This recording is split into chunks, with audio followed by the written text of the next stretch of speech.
स्वागत है दोस्तों आप सभी लोगों का सोलो लेवलिंग के एक नए एपिसोड में। तो जैसा कि हम लोग लास्ट वाला एपिसोड में देख लिया था कि साउथ कोरिया में एक बहुत बड़ा गेट ओपन हुआ था, जिसको देखकर सभी लोग काफी ज्यादा हैरान थे। थॉमस एंड्रे, जिनवू और भी बाकी सभी लोग जो भी उस समय वहां पर थे। इस एपिसोड की शुरुआत में वहां पे जो सिविलियंस होते हैं आसमान की तरफ देखते हुए, वो लोग काफी ज्यादा हैरान होते हैं। वो लोग तो बहुत ज्यादा डर गए होते हैं। काफी सारे लोग उस चीज की रिकॉर्डिंग कर रहे होते हैं। और ये जो गेट अपीयर हुआ था ये बहुत ही ज्यादा बड़ा था। आज से पहले इससे बड़ा गेट कभी भी नहीं देखा गया था पूरी दुनिया में। हंटर एसोसिएशन को सारी जानकारी दी जा रही होती है। वहां पर बताया जा रहा होता है कि हाँ, हम लोग इस समय इसी जगह पर हैं। हम लोग के सामने सियोल में जो सब सियोल के आसमान में बहुत बड़ा गेट ओपन हुआ है। और जब से पहला गेट अपेयर होता है इस दुनिया में, तब से लेकर अब तक का ये सबसे बड़ा गेट है। बाकी सभी जो न्यूज रिपोर्टर्स होते हैं वो लोग भी इसी तरीके की इन्फॉर्मेशन आगे सबको दे रहे होते हैं। इसके बाद हम लोग उसी डॉक्टर को देखते हैं जिसने कि यूएस में सभी हंटर्स के सामने स्पीच भी दी थी कि कुछ इस तरीके का गेट जल्द ही देखने के लिए मिल सकता है। बाकी सभी मेंबर्स को कह रहा होता है कि देखा, मैंने तुम लोगों को इसी चीज के बारे में बताया था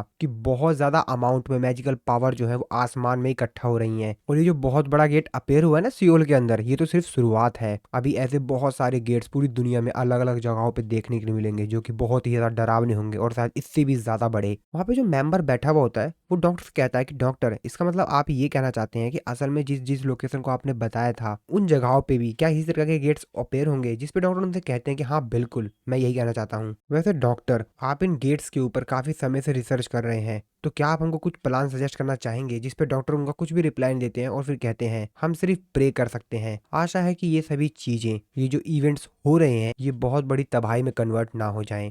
इस तरफ हम लोग जिन्वू को देखते हैं जो कि काइजल के ऊपर बैठकर उस गेट के नियर जाता है। जैसे जिन्वू उस गेट के क्लोज पहुंचता है तो ये चीज देख के काफी ज्यादा हैरान होता है। वो अपने मन में सोचते हुए कहता है कि बहुत ही ज्यादा अजीब लग रहा है, बहुत ही ज्यादा अजीब बात है। ऐसा लगता है कि यहाँ पर एक बहुत बड़ी दीवार है जो कि मेरे को रोकने की कोशिश कर रही है। और ये कोई मामूली दीवार नहीं है, हो सकता है कि ये कोई ऑर्डिनरी दीवार हो जिसको कि बड़े आसानी से तोड़ा जा सके। लेकिन एक ऐसा गेट जिसको कि मोनार्च भी नहीं तोड़ सकता, तो जरूर इस गेट के अंदर कुछ ऐसे क्रिएचर्स होंगे जो कि बहुत ही ज्यादा डिफरेंट होंगे, जिसको कि हम लोगों ने आज से पहले कभी नहीं देखा है। इससे कोई भी फर्क नहीं पड़ता है कि क्या होगा। मेरे दोस्त और मेरी फैमिली नीचे है और मेरा बिल्कुल भी ऐसा कोई इंटेंशन नहीं है कि मैं इस क्रिएचर को यहाँ से आराम से जाने दूंगा। तभी जिनवू के फोन पर मिस्टर वू च्यूल का फोन आता है। जिनवू उनसे बोलता है कि हेलो चीफ वू च्यूल। मिस्टर च्यूल जिनवू से कहते हैं हाँ बोलिए मिस्टर जिनवू, मैं आपको सुन नहीं पा रहा हूँ, क्या मैं आपको दोबारा कॉल करूँ? जिस पे जिनवू उनसे बोलता है कि नहीं नहीं, इसकी कोई भी जरूरत नहीं है, मैं इस समय काफी ज्यादा ऊंचाई पर हूँ, तो यहाँ पर टावर की दिक्कत होगी। शायद मेरे को आपको प्रेसिडेंट वू च्यूल कहना चाहिए आपसे। मिस्टर च्यूल उससे कहते हैं कि तुम मेरे को जो कहना चाहो वो कह सकते हो, और मेरे को नहीं लगता कि मैं इस पोजीशन को डिजर्व भी करता था। जिनवू मिस्टर च्यूल से कहता है कि वैसे जिस चीज के बारे में मैंने आपसे कहा था, क्या आपने वो देखा?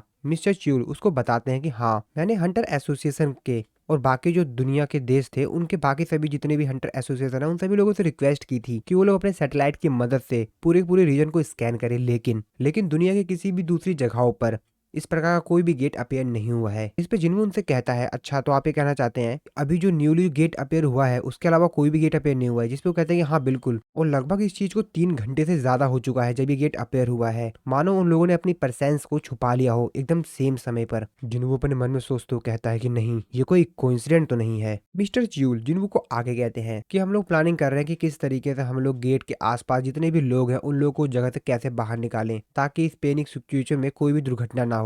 वैसे आप क्या सोच रहे हैं हंटर जिनवू? जिस पे जिनवू उनको एक फिलोसफी कोट बोलते हुए कहता है अगर मेरे को ये पता भी चल जाए कि कल दुनिया का अंत होने वाला है, मैं फिर भी एप्पल के ट्री लगाते रहूंगा। तो दोस्तों जिन्नू को कहना यह है कि अगर मेरे को ये बात पता भी चल जाए कि कल दुनिया का अंत हो जाएगा, कल दुनिया खत्म हो जाने वाली होगी, लेकिन फिर भी मैं कोशिश करूंगा ताकि मैं अपना बेहतर दे सकूं, और मैं पूरी कोशिश करूंगा। ये कहते हुए जिन्नू फोन को कट कर देता है। इसके बाद जिन्नू उस गेट की तरफ काफी ज्यादा हैरानी से देखता है। इसके बाद हम लोग जिन्नू को देखते हैं हंटर एसोसिएशन को जिम होता है उसके अंदर, जो कि बेरू के साथ प्रैक्टिस कर रहा था। और यहाँ पर जिन्नू बेरू से कहता है कि पूरे फुल फॉर्म में लड़ो, और फिर बेरू बेरू भी जिन्नू को काफी अच्छी टक्कर दे रहा होता है। इन दोनों के बीच में यहाँ पर फाइट होती है। बेसिकली ये दोनों एक दूसरे पर अटैक कर रहे होते हैं और जितना हो सके एक दूसरे के अटैक से बच भी रहे होते हैं। और एक तरह से आप लोग कह सकते हैं कि जिन्नू यहाँ पर प्रैक्टिस कर रहा है कि इन फ्यूचर उसके साथ क्या हो, किससे फाइट करनी पड़े, और इसीलिए जिन्नू यहाँ पर फाइट कर रहा होता है हंटर एसोसिएशन के जिम के अंदर आकर। बेरू जो कि जिन्नू के ऊपर एक अटैक करने वाला होता है, लेकिन जिन्नू उसके इस अटैक को पकड़ लेता है और उससे कहता है कि वैसे क्या तुम अपनी पूरी पावर का इस्तेमाल कर रहे हो, और उसका हाथ छोड़ देता है। बेरू जिन्नू से कहता है कि मुझे माफ कर दीजिए, आखिरकार मैं ये कैसे कर सकता हूँ? जिन्नू कहता है हाँ ठीक है, बस मेरे को थोड़ी बहुत एक्सरसाइज करनी थी, तुम जानते हो मेरे पास कोई और दूसरा नहीं है, सिर्फ तुम ही हो। जिन्नू बेरू की तारीफ करते हुए कहता है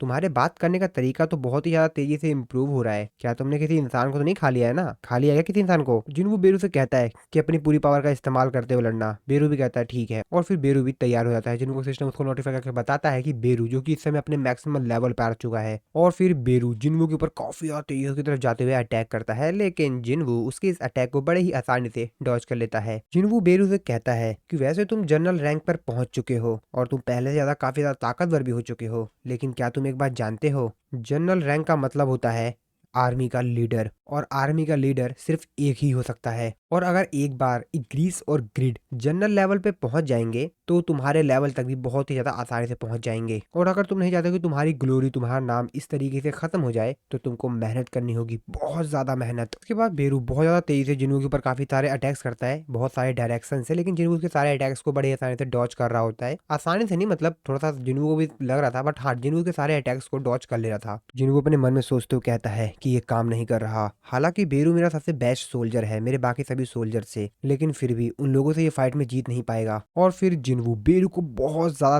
तेजी से एक पंच हिट करता है, जिसकी वजह से जो दूर जाके गिरता है। बेरू जिनवू से कहता है कि मास्टर, मैं आपकी इमेंस पावर का विटनेस हूँ, मैं कमजोर सर्वेंट आपकी मदद तो नहीं कर पाऊंगा, लेकिन फिर भी मैं कोशिश करूंगा अपना बेहतरीन देने की। ये बात सुनकर जिनवू हंसते हुए कहता है कि मेरे को लगता है कि तुमको हिस्टोरिकल शो देखना बंद कर देना चाहिए। ये बात सुन के बेरू बच्चे जैसा मुंह बनाते हुए कहता है कि अच्छा। इसके बाद जिनवू, उसने चारों तरफ तबाही मचाई हुई होती है, उनकी तरफ देखते हुए कहता है कि वैसे टेस्ट अब कंप्लीट हो चुका है, मेरे को लगता है कि सब कुछ साफ करने का समय आ गया है। जिनवू मिस्टर च्यूल के पास फोन लगाते हुए कहता है कि मिस्टर प्रेसिडेंट, इससे पहले कि आप काफी ज्यादा एक्साइटेड हो जाए, मेरी बात ध्यान से सुनिए। मेरे पास लगभग 300 हार्ड वर्किंग एंड्स हैं। और ये बात जिनवू बेरू से छुप के बोल रहा होता है, लेकिन बेरू भी बड़े ध्यान से सब कुछ बातें सुन रहा होता है। इसके बाद सियोल में हम लोग एक होटल को देखते हैं जहाँ पर मिस्टर एंड्रे रुका हुआ था। थॉमस एंड्रे की असिस्टेंट उससे बोलती है, वैसे क्या आप नहीं जा रहे हैं? थॉमस एंड्रे उससे कहता है, आखिरकार मैं इस जगह से कैसे जा सकता हूँ, कि जैसा कि इस जगह पर एक बहुत बड़ा इवेंट होने वाला है, साथ ही में इतनी खूबसूरत चीज यहाँ पर अपीयर हुई है, तो आखिरकार मैं इस जगह से कैसे जा सकता हूँ। उसकी असिस्टेंट उससे कहती है कि हाँ, ये बहुत बड़ा तो है, लेकिन ब्यूटीफुल।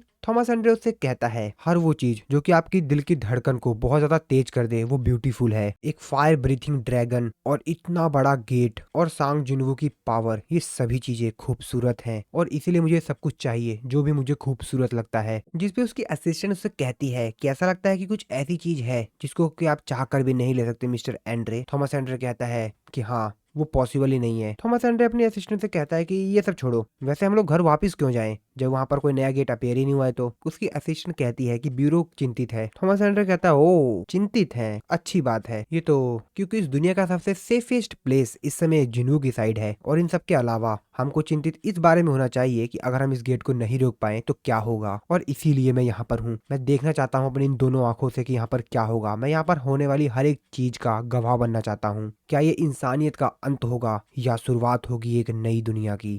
अगले सीन में हम लोग सिटी का सीन देखते हैं जहाँ पर गेट अपीयर हुआ था। वहाँ पे आसपास के जितने भी सिविलियंस थे, वो सभी लोग अपने घरों को छोड़कर सेफ जगह पर जा रहे थे। पूरी सिटी में काफी ज्यादा भीड़ थी, पूरी ट्रैफिक जाम हो गई थी पूरी सिटी में। सभी लोग काफी ज्यादा परेशान थे इस बात से कि वो अपने घर को छोड़कर जा रहे हैं, लेकिन उन लोगों के पास कोई दूसरा ऑप्शन भी नहीं था। अगर वो यहाँ से नहीं जाएंगे तो वो मारे जा सकते हैं। हम लोग जिनवू के घर का सीन देखते हैं। जिनवू की सिस्टर जिन्हा अपनी मॉम से कहती है कि मॉम, हम लोग को इवैक्यूएट नहीं किया जाएगा क्या? उसकी मॉम उससे कहती है, जैसा कि ये जगह कुछ दिनों में वॉर जोन बनने वाली है, तो क्या हमारे लिए ये बेटर नहीं होगा कि हम खुद ही चॉइस करें कि हमको कहाँ मरना चाहिए। और वैसे भी इस डिस्ट्रिक्ट के आसपास जितने भी हाउसेज हैं, उन लोगों को इवैक्यूएट करने की एडवाइस नहीं दी गई है। जिन्हा अपनी मॉम के ऊपर चिल्लाते हुए कहती है, लेकिन मैं अगले साल कॉलेज जाने वाली हूँ और मैं इतनी बड़ी भी नहीं हुई हूँ, अभी तो मेरी उम्र है इंजॉय करने की अपने दोस्तों के साथ, और मेरी लाइफ तो बस अभी स्टार्ट हुई है, मैं बिल्कुल नहीं मरना चाहूंगी। उसकी मॉम कहती है, तुम्हारी बातों में पॉइंट तो है, वैसे जिनवू हमको प्रोटेक्ट करेगा जैसे कि तुम्हारे फादर ने किया था। इस तरफ हम लोग जिनवू को देखते हैं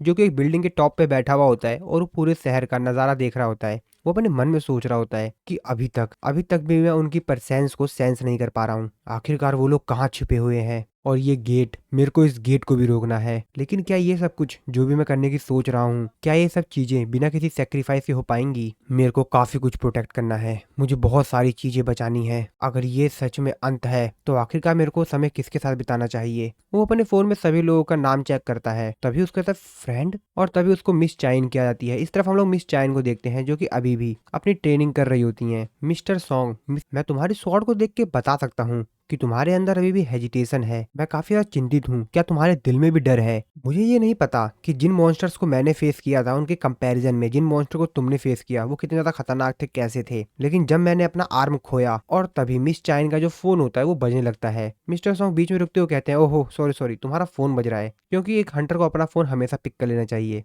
मिस चाइन भी मिस्टर सॉन्ग से कहते हैं कि ओह सॉरी कोच, और वो अपना फोन पिक करके देखते हैं कि आखिर किसका फोन है, और जैसे वो फोन को पिक करती हैं वो कहते हैं ओ, और वो अपने कोच से कहते हैं कोच मैं बाहर जा रही हूँ। उसके कोच यानी मिस्टर सॉन्ग कहते हैं हाँ ठीक है तुम जा सकती हो, और फिर वो वहां से बाहर आ जाती हैं। मिस्टर सॉन्ग भी अपने मन में मुस्कुरा रहे होते हैं, कहते हैं मैं देख सकता हूँ। इस तरफ हम लोग अम्यूजमेंट पार्क में देखते हैं, यहाँ पे जो लोग होते हैं वो जिन्हू तक देखते हुए कहते हैं अरे वो हंटर जिन्हू है ना।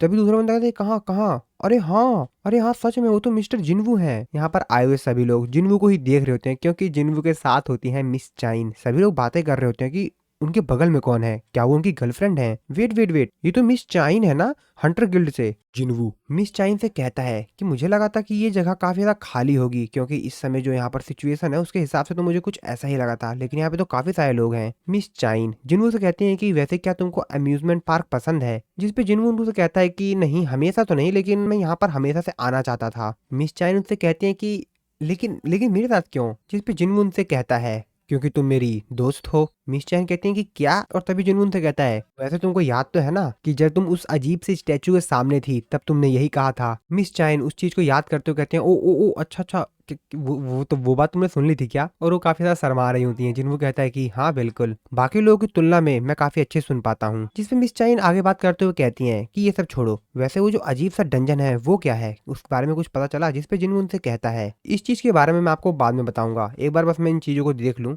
लेकिन अभी मैं काफी ज्यादा कंफ्यूज हूँ कि आखिरकार वो चीज है क्या। मिस चाइन कहती हैं कि हाँ मैं समझ सकती हूँ, लेकिन और वो अपने आसपास लोगों को देखती हैं जो कि चिल्ला रहे होते हैं कि इधर देखिए मैं आपका बहुत बड़ा फैन हूँ, मैं भी आपका बहुत बड़ा फैन हूँ। लेकिन जिन्वू जो शैडो सोल्जर होते हैं वो लोगों को इधर आने ही नहीं दे रहे होते हैं। वो एक तरह से जिन्वू के सिक्योरिटी गार्ड की तरह काम कर रहे होते हैं, बाकी सभी लोग को वो रोक के रखे होते हैं ताकि इन लोगों को डिस्टर्बेंस ना हो। मिस चाइन जिन्वू से कहती हैं कि तुमको नहीं लगता ये सब चीजें और भी ज्यादा अटेंशन अट्रैक्ट कर रही हैं? नहीं सब कुछ ठीक है, जब तक हम लोग अपनी साइड से ये सब चीजें ब्लॉक कर रखे हैं तो कोई दिक्कत नहीं है। मिस चाइन जो कि अपने मन में सोच रही होती हैं, मैं तो बस यही सोच रही हूँ कि मेरे को हंटर बने हुए लगभग 2 साल हो गए हैं, और तब से लेकर अब तक मेरे को तो याद भी नहीं है कि लास्ट टाइम मैंने कभी इतना ज्यादा फन किया था। मेरा दिल इस समय काफी ज्यादा हल्का है, मेरे को काफी ज्यादा अच्छी फीलिंग हो रही है। और वो जिन्हों की तरफ देखते हुए अपने मन में सोचते हुए कहती हैं कि जब मैं इनके साथ होती हूँ तो मेरी कुछ अलग ही फीलिंग होती है, ये फीलिंग तो बिल्कुल ही अलग है। जिन्वू के पास कोई स्पेशल सेंट है। जिन्वू मिस चाइन से कहता है कि वैसे क्या आप राइड करना पसंद करेंगी? मिस चाइन भी कहती है हाँ बिल्कुल, और फिर ये लोग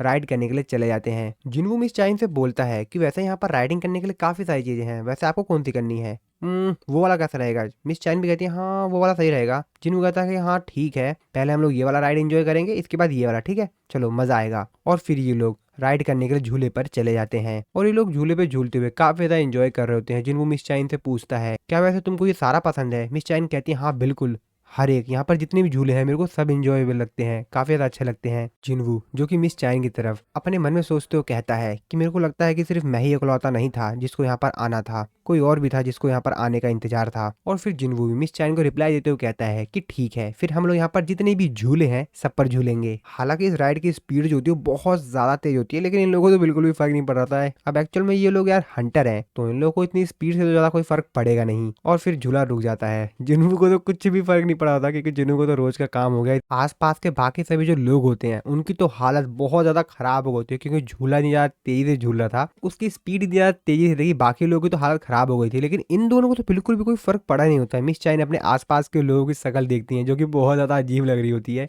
वो सभी लोग बहुत ज्यादा दुखी होते हैं, परेशान होते हैं, क्योंकि इतना ज्यादा तेज झूले पे झूल कर तो उनकी हालत खराब हो गई होती है, लेकिन इन दोनों को कोई फर्क ही नहीं पड़ा होता है। और फिर ये लोग थोड़ा बहुत खाना खाने चले जाते हैं। जिन्वू मिस चाइन से बोलता है वैसे आपको एंजॉय करना पसंद नहीं है क्या? मिस चाइन कहते हैं कि अरे नहीं नहीं नहीं, मेरे को तो एंजॉय करना बहुत ज्यादा अच्छा लगता है। जिन्वू उनसे कहता है कि तो फिर आप इतनी ज्यादा शांत क्यों रहती हैं, क्योंकि आपको यहाँ पर जितने भी झूले थे यहाँ पर झूलते समय आपको बिल्कुल भी डर नहीं लगा? जिन्वू अपने मन में सोचते हुए कहता है कि हाँ वैसे हम सभी लोग ऐसे रैंक के हंटर हैं, तो ये सब झूले की स्पीड तो हमको स्लो ही लगेगी ना। और फिर जिन्वू मिस चाइन से कहता है वैसे भी ये झूले हमारे एक्सपेक्टेशन से बहुत ज्यादा स्लो थे, है ना? मिस चाइन भी कहती हैं क्या? हाँ हाँ हाँ हाँ बिल्कुल बिल्कुल। और फिर जिनवू मिस चाइन से कहता है, क्या वैसे आप मेरे साथ एक दूसरी राइड पे चलना चाहेंगी जो कि इससे भी ज्यादा अमेजिंग है। मिस चाइन अपने मन में सोचते हुए कहती है कि अब ये कौन सी राइड है। इसके बाद हम लोग जिनवू को देखते हैं जो कि मिस चाइन को काइजल के ऊपर बैठाकर काफी ज्यादा तेजी से शहर का चक्कर कटवा रहा होता है, बहुत ज्यादा तेजी से। जिनवू मिस चाइन से कहता है, तुमको क्या लगता है हम लोग बहुत ज्यादा तेज जा रहे हैं और हम लोग काफी ज्यादा ऊंचाई पर भी हैं। मिस चाइन कहती हैं कि मुझे भी लग रहा है बहुत ज्यादा सुंदर। वो आसपास का नज़ारा देखते हुए उसकी तारीफ कर रही होती हैं कि ये सब कुछ नज़ारे बहुत ही ज्यादा अमेजिंग और सुंदर लग रहे हैं। मिस चाइन जिनवू से कहती हैं कि जिनवू, आखिरकार तुम अम्यूजमेंट पार्क क्यों जाना चाहते थे जबकि तुम्हारे पास इतनी ज्यादा बेहतरीन चीज है। जिनवू मिस चाइन से कहता है, जिस गेट में मेरे फादर मिसिंग हुए थे वो गेट उसी पार्क में स्पॉन हुआ था और इसीलिए मैं उस जगह पर जाना चाहता था। मिस चाइन जिनवू को थैंक्स कहते हुए कहती हैं कि मैं तुमको थैंक्स इसलिए कहना चाहती हूँ क्योंकि तुमने मेरी काफी बार हेल्प की है। जिनवू मिस चाइन से कहता है, अभी भी कुछ है जो कि मैं तुम्हें दिखाना चाहता हूँ। और फिर जिनवू मिस चाइन को एक दूसरी जगह पर ले जाता है। मिस चाइन इस जगह पर आकर काफी ज्यादा हैरान होती हैं क्योंकि ये जगह उनको कुछ समझ नहीं आ रही होती कि जिनवू यहाँ पर उनको किस लिए लाया है। लेकिन तभी वो आसमान के देखती हैं जहाँ पर एक तारा टूटता है और फिर इसी सीन के साथ हमारा ये वाला जो एपिसोड है वो खत्म हो जाता है। सो दोस्तों, नेक्स्ट एपिसोड में जल्दी लाऊंगा। वीडियो अच्छी लगी वीडियो को लाइक कर देना, चैनल पर नए हो तो सब्सक्राइब जरूर से कर देना नेक्स्ट एपिसोड को सबसे पहले देखने के लिए। तो मिलता हूँ मैं आपको अपनी नेक्स्ट वीडियो में।